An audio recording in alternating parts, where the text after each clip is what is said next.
Today's program is brought to you by pennystockprofessor.com. For all the best OTCBB stock picks, sign up at pennystockprofessor.com. Thank you for tuning in to another TBC Daily News Update. I'm Brandon Vincent. And I'm Angelina Soriano.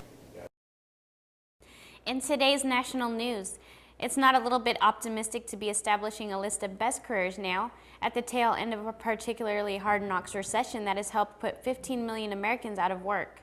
For this year's list, U.S. News examined the Labor Department's brand new job growth projections for 2008 to 2018.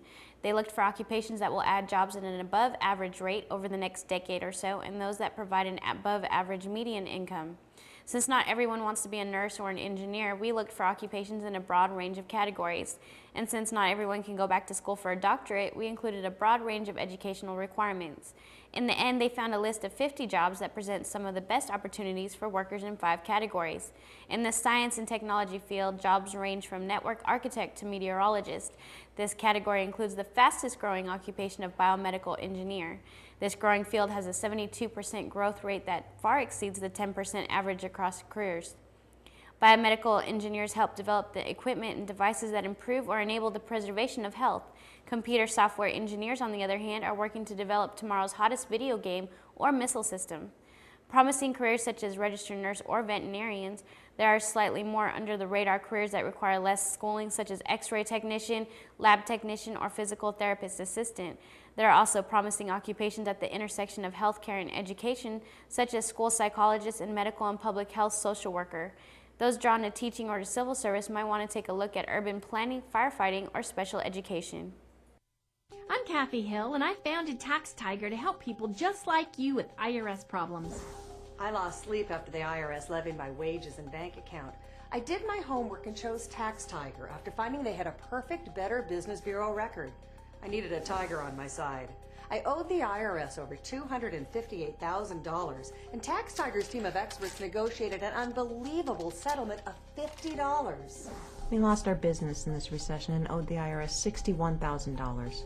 We hired a well-known company we saw on TV but lost our money with no results. Thankfully, we found Tax Tiger, who negotiated a low settlement of $260. Tax Tiger gave us our lives back. The experts at Tax Tiger are so caring and professional, we highly recommend them. Research other companies and you'll agree with our clients that we stand head and shoulders above the competition because we care. Don't let your tax problem ruin your life. Call us now for a free consultation and let the experts at Tax Tiger give you a good night's sleep. In today's health news, half the nation of New Zealand, including smokers, support completely banning cigarettes within 10 years. The 2008 Health and Lifestyle Survey compiled nationwide interviews from the Health Sponsorship Council of 1,600 people, including 422 smokers, has just been published in the New Zealand Medical Journal.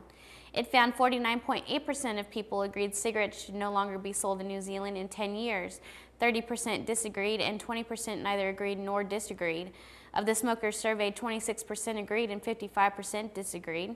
The study also showed public support for plain unbranded cigarette packets and fewer tobacco retailers. The researchers said smoking was more affordable now than in 2001 and said the government should increase tobacco taxes. The average income had gone up, but tobacco tax had not been raised above inflation. The Scottish Parliament this week voted to end the display of cigarettes and tobacco products in shops, as well as banning sales from vending machines in a bid to deter children from taking up the habit. Labour Associate Health spokesperson Ian Galloway, who has drafted a private member's bill to ban smoking displays, he called for the government to address the issue and not wait for his bill to be drawn from the ballot. Governments around the world are taking this next step in the fight to reduce smoking rates. Abby Sunderland, the 16-year-old who is trying to become the youngest female to sail around the world, posted her latest blog Saturday. Abby was staying in Cabo for repairs on her boat. While there, Abby met another young female sailor named Emily. Abby said in her blog that it has been great to hang out with Emily. Abby was able to leave Cabo San Lucas Saturday at 10 a.m. in light winds with about 10 boats following her out to wish her well. She is doing well and heading south to the equator. Abby expects to be back in Cabo in 6 months. As Abby's adventure continues, we will keep you updated. For today's international news, a recent statue for President Obama as a 10-year-old boy will be removed from a public park in Indonesia. The statue will be relocated as soon as possible to an elementary school that Mr. Obama attended during the 4 years he spent as a child.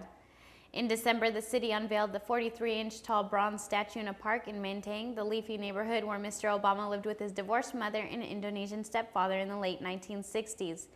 Financed by $10,000 from Mr. Obama's supporters there, it depicts the boy known at the time as Barry in shorts and a t-shirt, smiling as a butterfly lands on his left thumb. But the statue of Mr. Obama, who successfully exploited the potential of social networking sites during the 2008 presidential campaign, soon became the target of intense questioning by critics who said Mr. Obama had done nothing for Indonesia and said the public park should be reserved to honor an Indonesian. More than 56,000 Facebook members joined an Indonesian-language Facebook called Take Down the Barack Obama Statue in Menteng Park. Critics also filed a lawsuit to force the city to remove the statue. Mr. Obama remains extraordinarily popular in Indonesia, where government officials, the news media, and ordinary people expressed disappointment that he did not include Indonesia in a trip through Asia last year. Haru, who started the Facebook group, said he had not made up his mind yet whether he approved of the relocation. He also said that a good place for the statue to be relocated should be the school. Mr. Haru also said that he doesn't hate Obama, adding that his protest wars for their image as Indonesians. Indonesians don't even pay enough respect to their own heroes and people who contribute to the country. At the statue's unveiling in early December, a city official said that the statue would inspire Indonesian children to reach their dreams. In today's financial news, markets on Wall Street traded within a narrow range as concerns about government debt in several European countries seem to weigh against the latest unemployment report in the United States. Wall Street's response to January's report of an unemployment rate at 9.7% and a loss of 20,000 jobs initially seemed muted, given that many analysts noted of the market's sharp loss and driven in part by data showing an increase in jobless fillings. After about an hour of trading, all three major indexes were flat, trading within a narrow range between gains and losses. In Europe, indexes followed similar declines in Asia. Investor nervousness in Europe drew money into the Swiss franc, driving its value up against the euro to a 15-month high and prompting a reported intervention by the Swiss National Bank. The euro also fell against the dollar. The main worry in Europe remained the ability of Greece, Portugal, Ireland, Italy, and Spain to rein in their rising deficits, which have been surging in the wake of national stimulus programs and after years of poor fiscal management. For today's green news, an armored deep-sea snail could inspire a new generation of military materials, according to a team of scientists at the Massachusetts Institute of Technology. The triple-layered shell of the scaly-foot mollusk gives it one of the strongest exoskeletons seen in nature.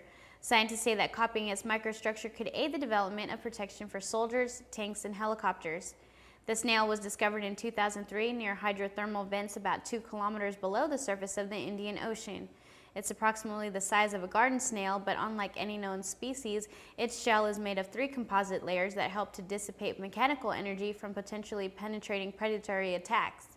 The MIT study claims that each of the layers plays a different role in keeping the shell intact. The scientists are now working on the development of new materials that could be used for bulletproof vests and protective coating for vehicles. Biometrics, which is designs inspired by nature, is increasingly popular in the development of smart materials such as Speedo's Fat Skin swimsuit based on shark skin. Thank you for tuning in to another TBC Daily News Update. I'm Brandon Vincent. And I'm Angelina Soriano.